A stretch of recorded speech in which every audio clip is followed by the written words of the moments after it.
A Semana Política. A Semana Política. João Paulo Rebelo, Paula Santos, Paulo Edson Cunha. Debatem os principais temas da semana na perspectiva da região. À segunda-feira, a partir das 5 da tarde, com repetição, terça às 3. A Semana Política. A Semana Política. Boa tarde, estamos reunidos para a Semana Política, comigo, Francisco Alves Rito, e com os deputados eleitos por Setúbal, João Paulo Rebelo, do PS, Paulo Edson Cunha, do PSD e Paula Santos, do PCP.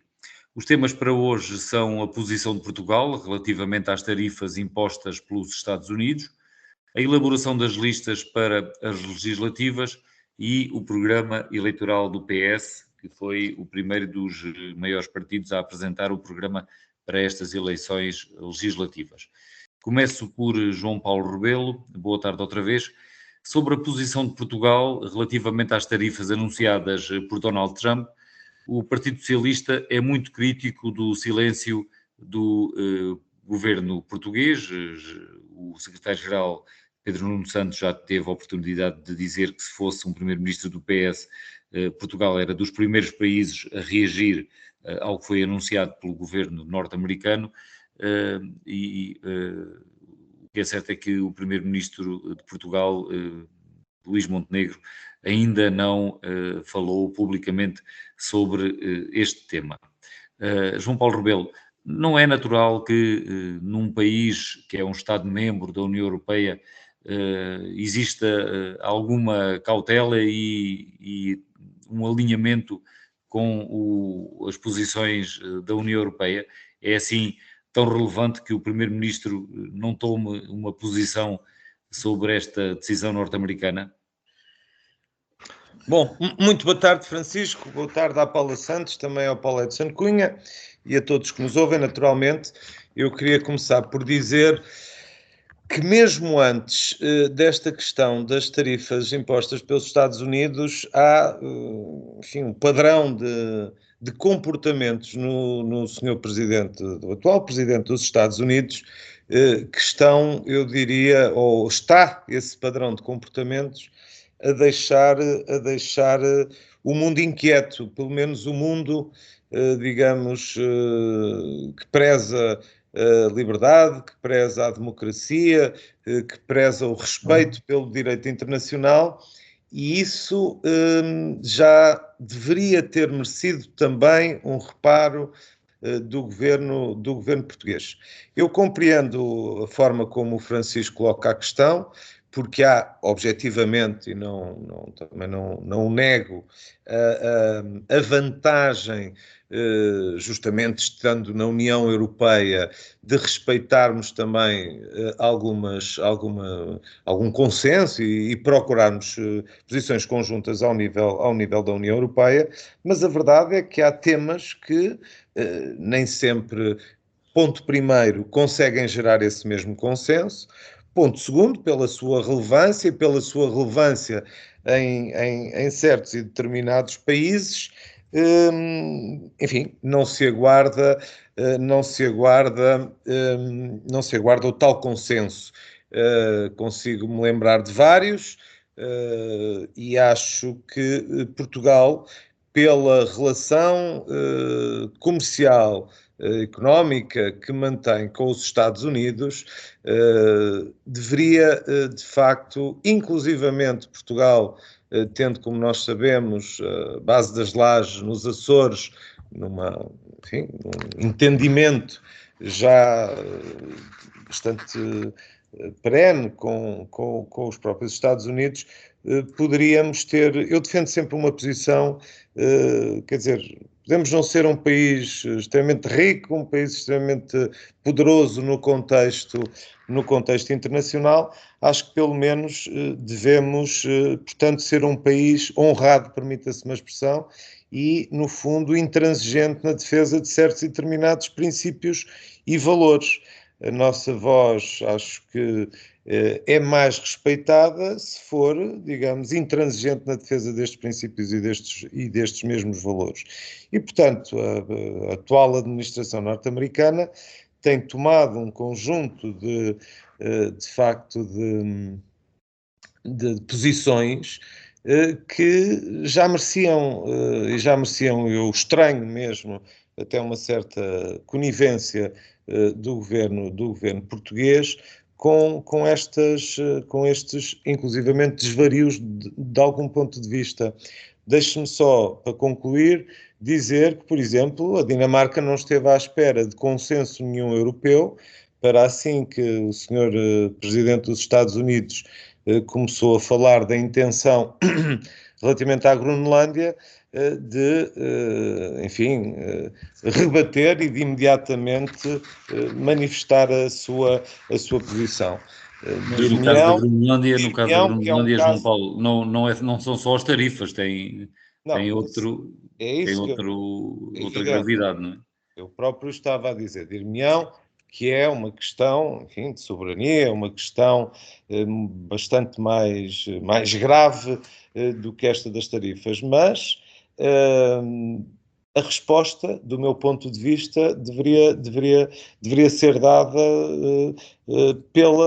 repare, não estamos a falar de uma questão de soberania, estamos a falar de uma questão que vai pesar e em muito as relações que temos com os Estados Unidos, nomeadamente a economia portuguesa em alguns setores, digamos, o mercado norte-americano é um mercado determinante mesmo eu diria mesmo para a sobrevivência de algumas empresas relevantes no nosso país. Mas mais do que isso, e para não termos só uma visão afunilada e, digamos, egocêntrica, há de facto a questão de princípio, quer dizer, é um transtorno, neste momento o Presidente dos Estados Unidos tem-se revelado em várias dimensões, não vou fugir à ideia, um verdadeiro perigo digamos, para a ordem mundial, para o equilíbrio das nações, para uma ordem que temos que saber respeitar para que possamos coexistir todos no planeta, não é? Portanto, isso é altamente preocupante. Portugal, se em determinadas matérias tivesse uma posição mais firme, talvez essa mesma posição obrigasse, inclusivamente, e espicaçasse, como se costuma dizer, outros países a fazê-lo. Eu, por exemplo, num caso que não tem nada a ver com isto, mas relativamente, por exemplo, ao reconhecimento do Estado da Palestina, como nós sabemos, há países europeus da União Europeia que reconhecem o Estado e outros que não o fazem. Eu confesso que desde que a Espanha se juntou a outros países o ano passado, fazendo o reconhecimento do Estado da Palestina, eu senti também, digamos, uma pressão no bom sentido, quer dizer, entusiasmei-me com a ideia de que Portugal também o pudesse fazer, até do ponto de vista, digamos, simbólico para marcar uma posição. Neste caso, sendo em tudo distinto, também não tem a ver o Estado da Palestina atualmente com a questão territorial da Groenlândia, de soberania, ou melhor, tem a ver com uma questão de soberania, evidentemente, mas o meu ponto acho que o governo, não me parece que a administração atual norte-americana seja uma administração que valorize, digamos, olha, como diz o povo, quem se agacha. Paulo Alexandre Cunha, justifica-se esta posição do governo português de se manter em silêncio sobre este tema? Acha que há explicação para esta opção? Boa tarde, Francisco Rito, João Paulo Rebelo e Paula Santos, e a todos que nos ouvem. Eu penso que sim, justifica-se porque Portugal não é um país, é um país que está inserido na União Europeia, tem responsabilidades perante todos os países e faz algum sentido que tenha posições concertadas para que as posições tenham mais força. Eu percebo o João Paulo Rebelo, e se eu estivesse a falar a título pessoal, como eu costumo dizer muitas vezes, às vezes até digo isto aos meus clientes, se eu estivesse no café, eu faria, e sem qualquer desprimor para o que o João Paulo Rebelo está a dizer, porque eu concordo com ele na essência do que ele diz. não concordo na parte institucional. Não é uma questão de não concordar, não concordo que Portugal tivesse que tomar uma posição de imediato. Portugal, em alguns aspectos, poderia tomar uma posição mais firme, mas nós não nos podemos esquecer que temos um governo demissionário, e isso também, quando o governo toma medidas, é porque é eleitoralista. Quando não as toma, é porque não as toma. E nós temos de perceber algumas medidas que são mais complicadas de tomar do que outras. E eu consigo perceber, por exemplo, algumas medidas que o governo espanhol já tomou de apoio à sua economia e aos seus empresários, daqueles que vão perder alguma coisa com estas posições, Trump, isso eventualmente parece-me que o governo pode tomar, não sei se o vai fazer ou não, mas terá tempo de o tomar.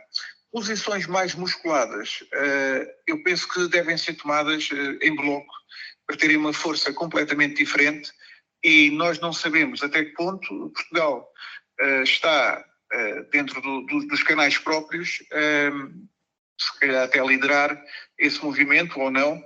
Não temos essa certeza e esse movimento. Teríamos, João Paulo, nós fazíamos parte de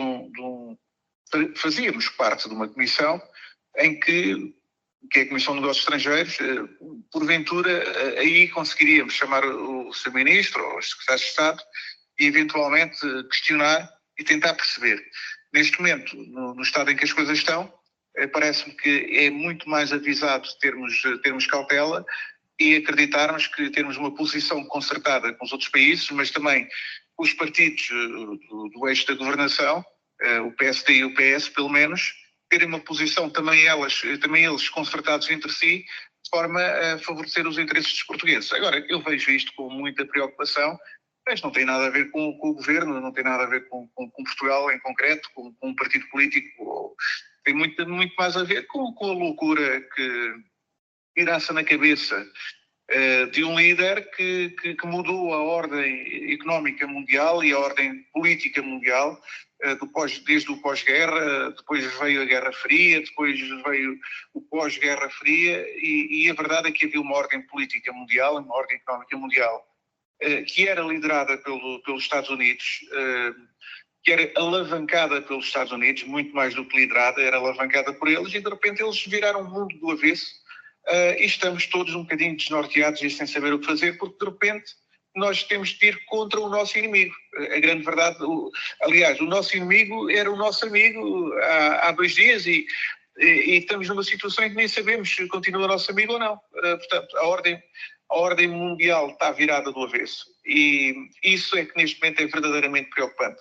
E já agora, só uma nota final, que nem tem a ver com a nossa política nacional, mas eu pergunto-me como é que nos Estados Unidos isto passa desta forma, porque existem 2 câmaras, existe muita força da parte dos tribunais, bem sabemos que estão dominados pelos trumpistas, porque neste momento já nem se pode falar em conservadores ou democratas, ou republicanos ou democratas, neste momento são pró-trumpistas todos, a grande verdade é essa, e faz-me muita aflição como é que num país como aquele, com os poderes que tem, com os equilíbrios que criou ao longo da sua criação, desde a sua criação, como é que isto passa tudo desta forma e um homem sozinho consegue mudar absolutamente por um mundo de pernas para o ar, absolutamente sozinho. É neste momento o que me apraz dizer. Paula Santos, que importância é que dá? Sim, o João Paulo Rebelo estava a querer falar, ou o que é que... Bom... Paula Santos, que importância é que atribui a esta gestão do silêncio relativamente à posição do governo português quanto às tarifas impostas por Donald Trump? Muito boa tarde, cumprimento o Francisco, cumprimento o João Paulo Rebelo, o Paulo Edson de Cunha. Relativamente à questão que me coloca, a verdade é que o nosso país, e até pelas posições de vários governos, mas agora estou um governo do PSD e do CDS, mas a verdade é que tem tido sempre uma posição de subalternização em relação a outros interesses que não os do nosso país. E este silêncio é mais uma expressão dessa mesma subordinação dos nossos interesses. Quando falo dos nossos interesses, dos interesses do nosso país, é uma subordinação àquilo que são, têm sido quer as imposições dos Estados Unidos, da União Europeia, quer também das imposições dos Estados Unidos da América. E, portanto, este silêncio só pode ter essa leitura, porque estamos perante uma situação que pode ter proporções com impactos que neste momento nem sequer é possível prever, mas que impactos podem ser muitíssimo significativos. Esta mesma decisão por parte da administração Trump, ela é expressão do imperialismo norte-americano, da sua tentativa de manter o seu domínio no plano internacional em todas as dimensões, incluindo no plano económico. É uma tentativa de salvaguardar e impor os seus interesses e critérios a outros e, portanto, é de facto uma situação cujos impactos e consequências podem ser muito significativos, porque os Estados Unidos da América é o quarto destino das nossas exportações, nomeadamente de vinhos, cortiça, medicamentos, combustíveis, máquinas, e os impactos no nosso país podem resultar deste facto da exportação direta de Portugal para os Estados Unidos da América, mas pode também resultar pelo impacto que pode ter nas relações comerciais que Portugal tem com outros países.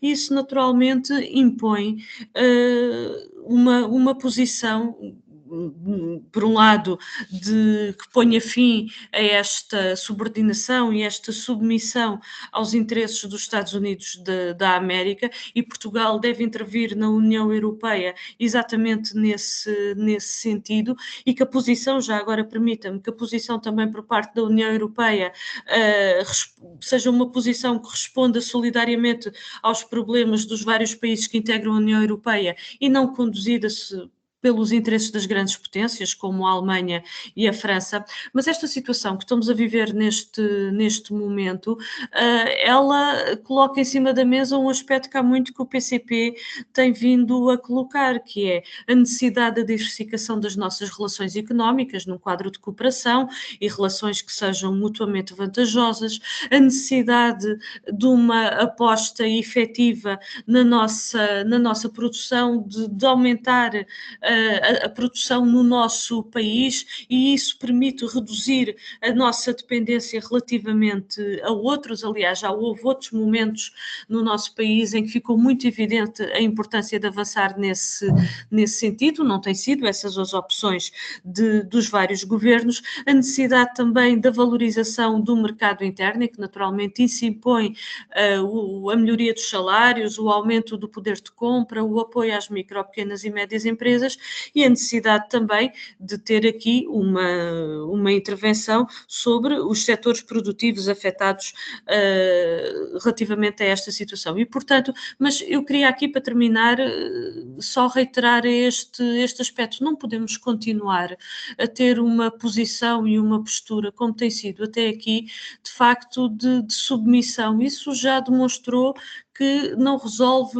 nenhum problema do nosso país, aliás, só nos deixa dependentes dos outros, e, portanto, aquilo que importa para defender os nossos interesses. E quando digo os nossos interesses, estamos a falar naturalmente do nosso povo, do nosso desenvolvimento, as questões de soberania, e, portanto, temos que defender, de facto, e ter uma posição que efetivamente afirme todos estes aspectos, mas mais do que isso, são precisas, de facto, políticas concretas que permitam, de facto, reduzir a nossa dependência e pôr o nosso país a produzir. Passamos agora então para o segundo tema de hoje, as legislativas, e temos aqui duas subquestões: a elaboração das listas para as eleições, em que a novidade maior é do lado do Partido Socialista. Houve duas vozes com algum peso dentro do partido que não entraram, duas figuras que não entraram nas listas, Fernando Medina e Sérgio Sousa Pinto, segundo já foi explicado por razões diferentes. E temos também o programa eleitoral do Partido Socialista, que é o partido que vai mais avançado no que diz respeito às eleições legislativas. Eu começava por Paulo Edson Cunha, porque vai ter que deixar o programa mais cedo hoje.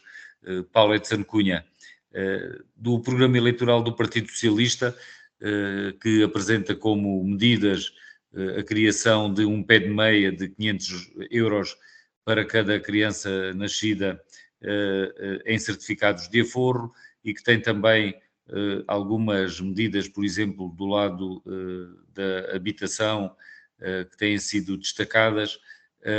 O Partido Social Democrata diz que é uma receita para o desastre. No que diz respeito à habitação, o que Pedro Nuno Santos já disse é que será uma área prioritária e prevê uma dotação anual financiada por dividendos da Caixa Geral de Depósitos, destinada à promoção da habitação pelas autarquias. Que comentário é que lhe merece aquilo que já conhece do programa eleitoral do Partido Socialista, e também como é que olha para a elaboração das listas, embora seja de um partido diferente, do Partido Socialista neste caso? Não sei se quer fazer algum comentário ao que eu já referi, designadamente a alguns nomes ficarem de fora, alguns não, mais concretamente dois, Fernando Medina e Sérgio Sousa Pinto. Paulo Edson Cunha. Muito bem, eu não quero ser deselegante ao ponto de fazer um comentário e depois retirar-me e não estar aqui para o contraditório. De qualquer forma, ficarei mais uns 2 ou 3 minutos, pelo menos, porque admito que haja algum tipo de contraditório e que eu possa ter de responder. De qualquer forma, os comentários também são no fundo breves, porque o que é que se pode dizer de alguém que se quer candidatar a primeiro-ministro cujas medidas que está a apresentar foram do mesmo ministério que tutelou e não conseguiu resolver as coisas? Quando nós estamos a falar da questão da habitação, o maior responsável pela situação que estamos aqui é o Partido Socialista. E a grande verdade é que o Partido Socialista não conseguiu efetivamente resolver o problema, e agora vem aqui com uma receita aparentemente nova, que não nos dá qualquer tipo de garantia, quando o atual governo tem um conjunto de obras no terreno e medidas no terreno, medidas efetivamente no terreno, que nos fazem ter alguma esperança de que haja algum tipo de inversão. Mas deixem-me dizer, qualquer tipo de medida que seja apresentada, quer por PSD, quer pelo Partido Socialista, quer por qualquer outro partido, que venha ajudar a minorar o problema da habitação, são boas medidas, e são medidas que nós, a seu tempo, devemos aprovar. Agora, nós, quando apresentamos medidas, o partido responsável é um partido de governo, quando apresenta medidas, está a governar. E não se governa com uma só medida. E as medidas custam dinheiro. E o dinheiro neste momento, o dinheiro sempre foi caro, mas o dinheiro neste momento será naturalmente muito mais escrutinado, porque em primeiro lugar nós estamos, ainda agora falamos numa situação que tem a ver com a nova ordem mundial que se está a desenhar, e a nova ordem mundial traz com ela algo que nós não falámos aqui, mas traz com ela eventualmente uma guerra, eventualmente um acréscimo e uma obrigatoriedade que todos os governos, sobretudo na Europa, têm de reforçar o seu orçamento de defesa. Isso vai mexer bastante, e naquilo que diz respeito a Portugal, mais concretamente, vai mexer bastante naquilo que são as medidas que nós podemos ter que apresentar, e temos de ser muito responsáveis. E o Partido Socialista parece que se esquece disso, apresenta um orçamento não, porque não dá a apresentar um orçamento, mas apresenta medidas que vão agravar bastante o déficit do nosso orçamento atual, das medidas que temos atualmente em vigor. Parece esquecendo-se um bocadinho de uma realidade que tem de ser devidamente encarada. Esta é a primeira nota que eu tenho de deixar aqui. A segunda nota diz respeito a algum tipo de medidas, como por exemplo a medida do cheque dos 500 euros em PRR. A medida em si, eu não diria que é uma medida completamente má ou desfasada da realidade. Agora, se queremos... O porquê? Porque temos de apostar, efetivamente, eu sou um defensor já há muito tempo, temos de apostar no incentivo à natalidade. Portugal é um país que está a envelhecer a olhos vistos, estamos com um déficit muito grande de nascimentos, portanto, o número de nascimentos está a ser inferior ao desejável, e a esperança de vida está a aumentar, e ainda bem que está a aumentar, mas isto traz-nos problemas muito grandes na questão da segurança social, e Portugal tem efetivamente de investir no incentivo à natalidade e também no incentivo à desertificação do interior. Portanto, todas as medidas que se possam apresentar, não se pode dizer claramente que são más, portanto eu não vou dizer claramente que é uma medida má. Agora, nós queremos incentivar alguém que precisa de dinheiro e alguém que precisa de um incentivo para ter um filho, e também na poupança também se consegue perceber que há uma ideia de apostar aqui na poupança e no médio e longo prazo, mas a verdade é que as pessoas precisam de dinheiro, que não têm filho, que não têm dinheiro. Em primeiro lugar, não são 500 euros que lhe resolvem o problema, mas ajudam e atenuam. E se for um incentivo, tem que ser de imediato, não pode ser daqui a 18 anos que esse dinheiro vá parar às mãos do futuro filho. Portanto, é uma medida que me parece desajustada para o momento, não faz muito sentido da forma como a mesma está apresentada. No entanto, pronto, olha, é uma medida eleitoral e boa sorte para o Partido Socialista conseguir convencer algum tipo de eleitorado relativamente a esta medida. Eu penso que o nosso partido, o PSD e a AD e o CDS-PP, portanto a AD, vão apresentar medidas concretas mais felizes relativamente a esta questão. Ainda não apresentámos o nosso programa eleitoral, mas estou certo que vão apresentar medidas mais felizes naquilo que tem a ver com o incentivo à natalidade. É o ponto. Não me querendo imiscuir naquilo que diz respeito à composição das listas do Partido Socialista, mas portanto, é um tema que está na ordem do dia. Eu, aos dois nomes que o Francisco Rito deu, pelo menos acrescentava um nome também de uma pessoa muito mais sensata, experiente, que é o Dr. Álvaro Beleza. Faria algum sentido, mas tem a ver com as listas do próprio partido, mas é sempre uma perda quando nós vemos nomes como os que acabou de referir Sérgio Sousa Pinto e agora estava a escapar o nome, o Presidente da Câmara de Lisboa, o ex-presidente Fernando Medina. Fernando Medina, quando nós vemos nomes como esse a faltarem no Parlamento, são uma falta grande para o próprio Parlamento, não é para o Partido Socialista. São substituídos sobretudo pela rapper a Eva, pelos vistos com algum currículo, mas a Eva DJ Diva, salvo erro, que é assim que ela é conhecida. Olha, também democraticamente desejo boa sorte e que dentro do que seja possível, desde que a AD ganhe com maioria absoluta, boa sorte para o Partido Socialista. É o que eu tenho a dizer.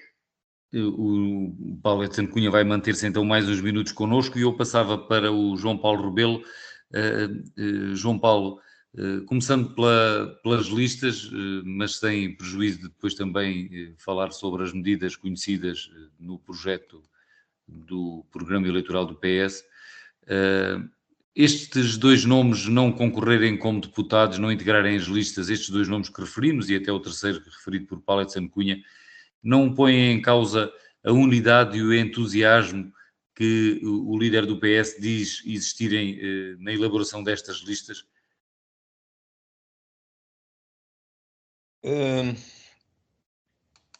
Bom, um ponto prévio. Tenho estima pessoal, consideração política, naturalmente, e sobretudo, agradecimento ao contributo que quer Fernando Medina, quer Sérgio Sousa Pinto deram ao longo dos últimos anos, no fundo, ao Parlamento, mas no caso de Fernando Medina, também à frente da Câmara Municipal de Lisboa, que é a principal e a maior Câmara do nosso país, e fê-lo como vereador, como depois também como Presidente. Dito isto, o Partido Socialista tem, felizmente, centenas de mulheres e homens com competências, com capacidades, com vontade de ir para a Assembleia da República, defender o seu programa, as suas propostas, suportar naturalmente um governo que é o nosso objetivo, como é normalmente o objetivo de um partido como o PS, que é de vencer eleições. E foram, de facto, mais as vezes que vencemos eleições do que as que perdemos, e por isso em resposta ao entusiasmo que o PS tem, é este. É óbvio que essas duas personalidades representam, digamos, uma perda no sentido que elas próprias trazem muito ao PS. Mas não é uma perda irreparável, não é? E é sobretudo uma perda que nós temos que entender do ponto de vista do que são as opções pessoais de cada um destes protagonistas de que falamos, quer de Fernando Medina, quer de Sérgio Sousa Pinto. Eu não conheço em detalhe as razões pessoais porque anunciaram estas decisões, mas são perfeitamente respeitáveis, quer dizer, e não é mal estaria o PS e mal está qualquer partido, quer dizer, eu, na verdade, vislumbro facilmente um partido que sem um protagonista talvez estivesse em muito maus lençóis. Felizmente não é o caso do PS, que é um partido com 50 anos de existência, com uma implementação no território, seja ao nível das autarquias, seja ao nível da Assembleia da República, que nada tem que ver com outros partidos e, portanto, o PS apresentou as suas listas, temos renovação nas nossas listas, temos valores e personalidades bem conhecidas dos portugueses, pela competência que já manifestaram no desempenho de várias funções que tiveram ao longo dos últimos anos e, portanto, absolutamente confortáveis com as listas apresentadas. Relativamente ao programa eleitoral, é relativamente simples também comentar duas coisas essenciais. Para já, foi o PS o primeiro partido não só a fazer a reflexão possível. É sabido que o PS tinha anunciado uns Estados Gerais e, portanto, que decorreriam no prazo de um ano, conseguiriam envolver seguramente centenas e centenas de pessoas, de especialistas, de competências, iríamos fazê-lo de forma inclusivamente dispersa pelo país, iríamos fazê-lo em muitos mais, digamos, setores e abrangendo muito mais temas. Procurámos fazê-lo dentro do tempo que nos está disponível, não é? Para já as próximas eleições de 18 de maio, em cinco dias, bastante intensos, com painéis de manhã e de tarde, em que focámos nas nossas principais, no que nós entendemos serem as principais áreas preocupantes e que merecem resposta muito urgente e premente da parte de qualquer governo.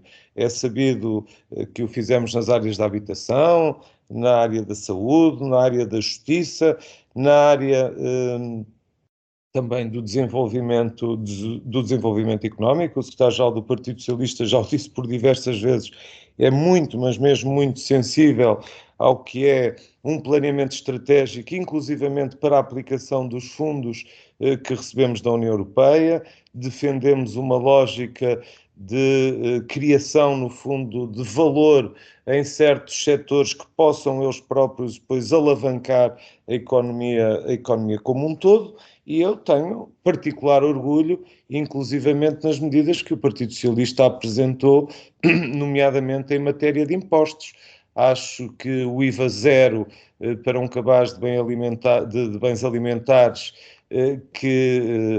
básicos, naturalmente, para as famílias, é uma boa notícia, como é uma excelente notícia, particularmente para as famílias mais carenciadas, que têm necessidade, muitas vezes, no interior do país, nas zonas mais frias, de aquecer as suas casas e, portanto, a redução do IVA, da taxa do IVA para 6%, também, enfim, limitada, evidentemente, às famílias que têm potência contratada, neste caso até 6,9 kW, que é, digamos, o que uma família normal e média em Portugal... João Paulo, tenho que apressá-lo, mas eu gostava ainda de lhe fazer uma pergunta. Mas com todas estas medidas, e eu refiro algumas, o pé de meia para os jovens, para as crianças nascidas em Portugal, a redução do horário de trabalho, que também afeta muito, impacta muito os custos na administração pública, e outras medidas, como o aumento do salário mínimo também, que não é só pago pelos privados, também é pago pela função pública. Isto não é dar tudo a todos, como diz o líder do PSD, Luís Montenegro, isto não põe em causa as contas públicas? Não, minimamente, Francisco, e desculpe-me, porque o próprio secretário-geral do PS e o Partido Socialista já teve a oportunidade de esclarecer isso também, porque, na verdade, nós não nos podemos esquecer que nós apresentámos um cenário macroeconómico o ano passado, quando nos candidatámos às eleições legislativas do ano passado, cenário macroeconómico esse que foi atualizado também este ano, e todas estas medidas, eu sei que a crítica mais fácil que se pode fazer é estão a querer dar tudo a todos. É uma crítica fácil, mas uma crítica de facto não sustentada na realidade. O que o Partido Socialista pretende fazer é uma reutilização, ou melhor, uma utilização dos recursos do Estado de forma distinta. Por exemplo, o PSD, como sabemos, e o atual governo não tem qualquer pejo em reduzir impostos para as grandes empresas. O Partido Socialista não concorda com isso. O Partido Socialista não concorda que os bancos, desde logo, as grandes empresas da distribuição, enfim, das telecomunicações, empresas altamente lucrativas e que apresentam sempre resultados muito positivos ao fim do ano, tenham que ter as chamadas borlas fiscais. Pelo contrário, não esquecendo também a importância que as grandes empresas têm para o desenvolvimento da economia, pensamos que sim, faz sentido reduzir a carga fiscal a estas empresas, porquanto cumpram um conjunto de premissas que são para nós essenciais para o desenvolvimento justamente da nossa economia e da sociedade, como sendo as empresas investirem parte dos seus lucros no reforço de capitais próprios, as empresas investirem parte dos seus lucros nas valorizações salariais, assim sim, assim faz sentido, investirem, digamos, no aumento do número de postos de trabalho e poderem por aí também terem algumas isenções fiscais, isso para nós faz-nos sentido, como nos faz sentido, e desde a primeira hora o fizemos, e aliás a negociação, como é sabida, que fizemos para viabilizarmos o Orçamento de Estado, foi justamente pegando no que era uma distribuição, salvo erro na altura de 1.500 milhões de euros, que o Governo pretendia fazer, nós apenas dissemos que o fazíamos de outra forma. É preciso não esquecer que se este Governo se gaba de contas certas, é porque as herdou, de facto, de 8 anos de governo do Partido Socialista, em que enfim, olha, para o mal e para o bem, diria eu, marcou de facto a imagem dos governos dos governos de António Costa, e assim continuará a ser com o governo, com o Pedro Nuno Santos como primeiro-ministro. Portanto, a responsabilidade de ter, de facto, as contas certas, ter equilíbrio nas contas públicas, não é minimamente beliscada. Volto a dizer, porque aqui a questão é só a das opções. Nós fazemos umas opções e as opções são naturalmente por quem tem mais dificuldades, por quem tem menos oportunidades, por aqueles que, apesar de trabalharem e trabalharem dedicadamente, não conseguem, digamos, ter níveis de vida que nós entendemos serem absolutamente essenciais para uma vida com o bem-estar que desejamos todos, naturalmente. Temos que passar para a Paula Santos. Entretanto, o Paulo Edson Cunha já teve que sair.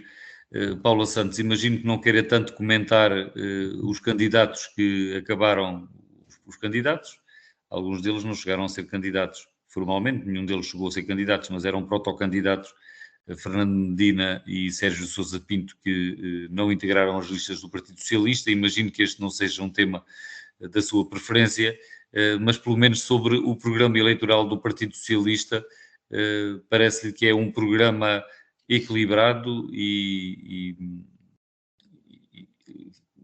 que corresponde àquilo que o Partido Socialista poderá fazer no governo. Não é algo que está fora do alcance das contas públicas em Portugal. Bom, relativamente às listas de candidatos, Francisco, se me permite, e não leva a mal, mas queria dar nota das listas da CDU, até porque entregámos a lista esta semana, no distrito, a lista da CDU para o distrito uma lista de Setúbal. que Paula Santos e o PCP classificam como uma lista ligada ao mundo do trabalho.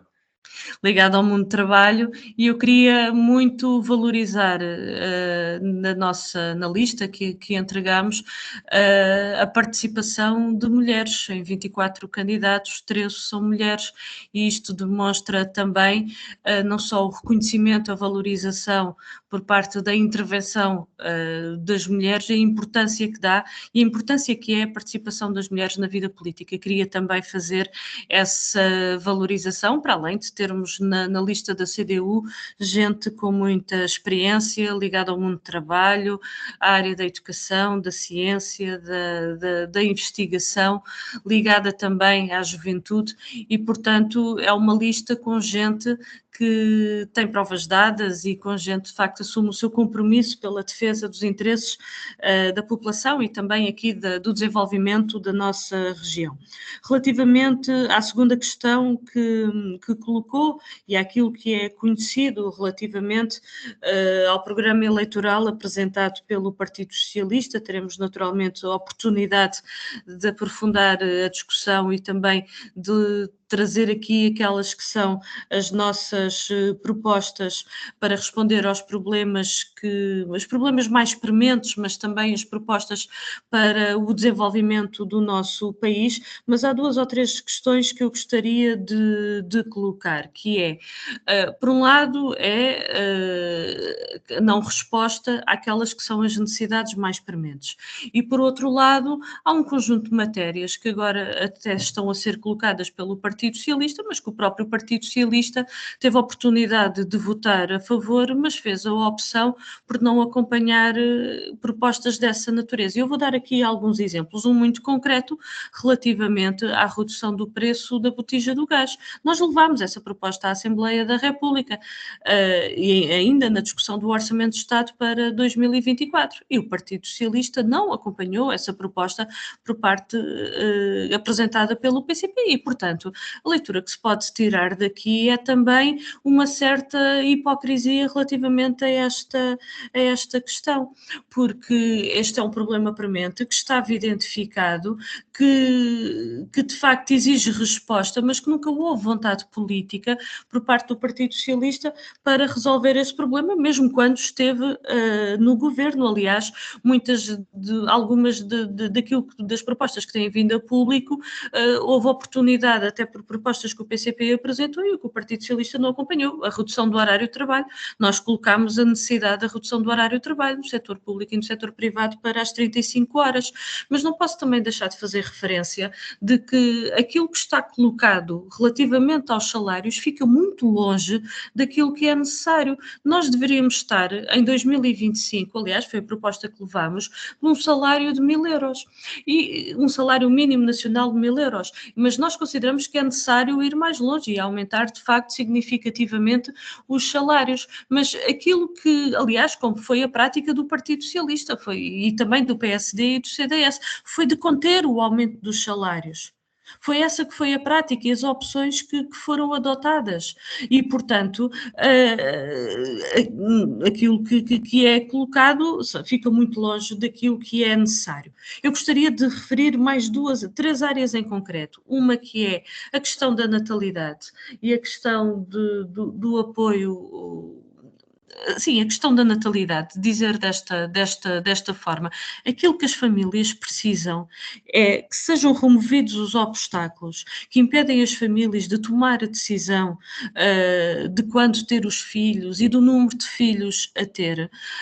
E os obstáculos que estão a impedir as famílias de tomar essa decisão são os baixos salários, são a precariedade e os vínculos laborais que não garantem estabilidade, são os custos com a habitação, são o valor das creches que não está longe de ser gratuito para todas as famílias, ou seja, de acordo com as vagas que existem em Portugal em creche, são cerca de 50% do número de crianças no nosso país até aos 3 anos, e por isso é que o PCP coloca em cima da mesa a necessidade de uma rede pública de creches, e por isso é que o PCP também, para garantir a estabilidade da vida das famílias e os seus salários, coloca como emergência nacional o aumento dos salários e o combate à precariedade, mas quando foram sempre matérias que o Partido Socialista pôs de fora e que, de facto, e as suas opções foram em sentido diferente daquelas que seriam necessárias para resolver estes problemas. A questão da habitação.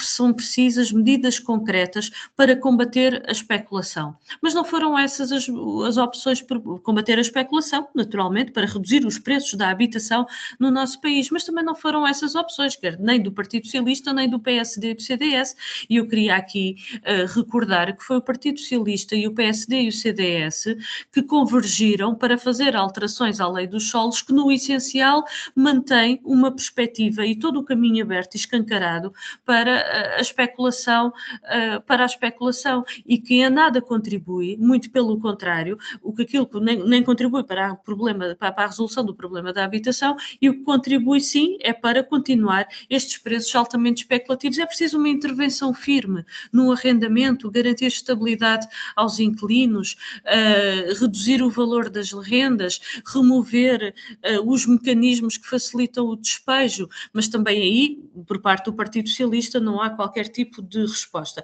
E depois uma última questão, que é relativamente à política fiscal. O Partido Socialista viabilizou este orçamento que reduz o IRC para as grandes empresas. Portanto, foi conivente, não foi só conivente, permitiu que isto avançasse e, portanto, não posso deixar de ter outra leitura que de facto, como há pouco referi, de uma certa hipocrisia relativamente a esta matéria.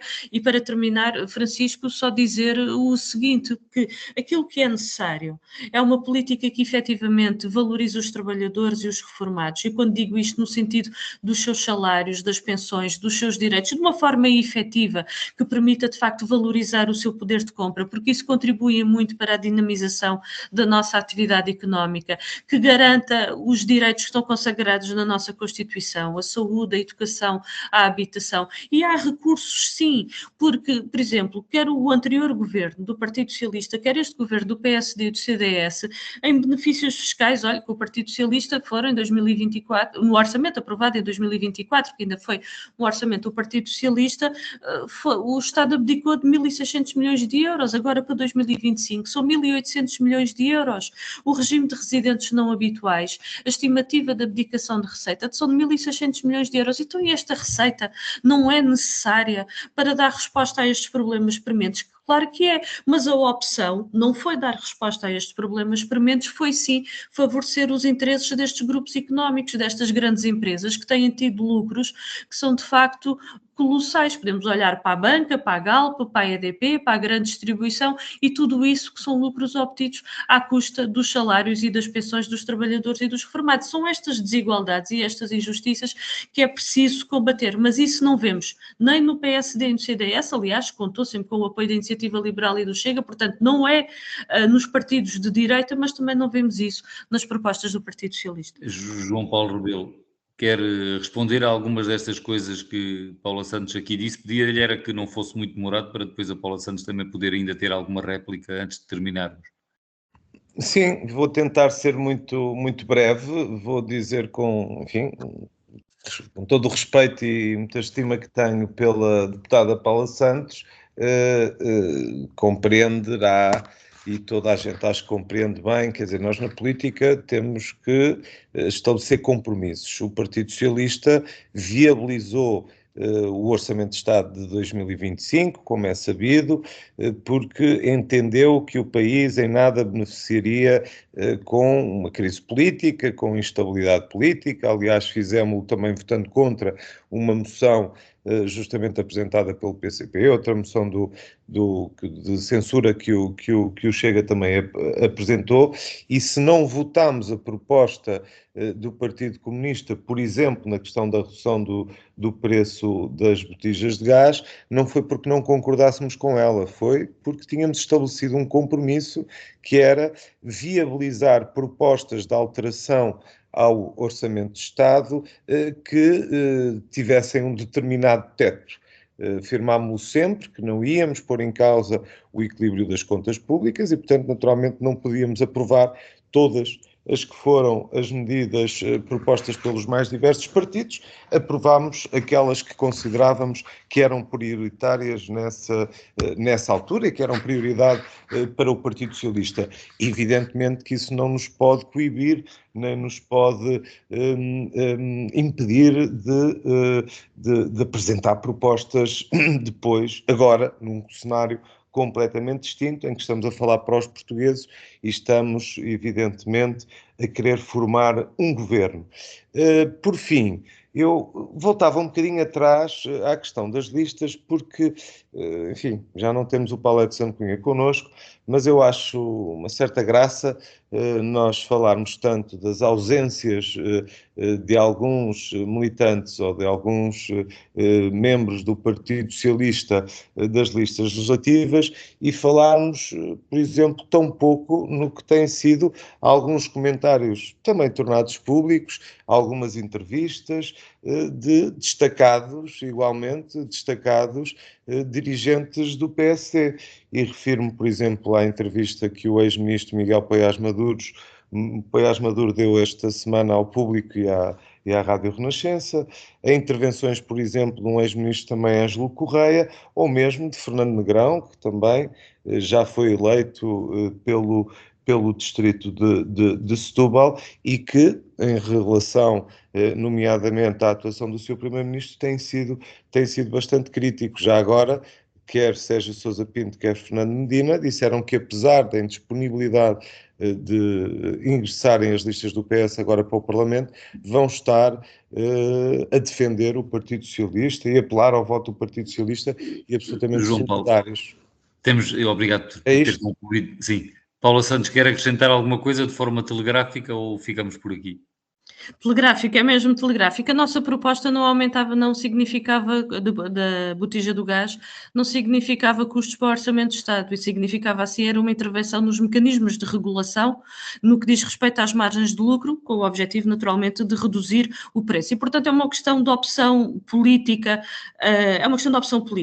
E só queria acrescentar mais o seguinte, que é toda a atuação do Partido Socialista durante esta governação do PSD e do CDS foi de viabilizar aquelas opções que são desastrosas para o país e que nós estamos a ver, que já estão a gerar mais dificuldades para as famílias, para as pessoas. E o Partido Socialista permitiu isso tudo com a votação, com as posições que assumiu, seja quando recusou a moção de rejeição do programa do governo que nós apresentámos, quando na viabilização do Orçamento de Estado permitiu que avançasse neste sentido de degradação e de aprofundamento de injustiças.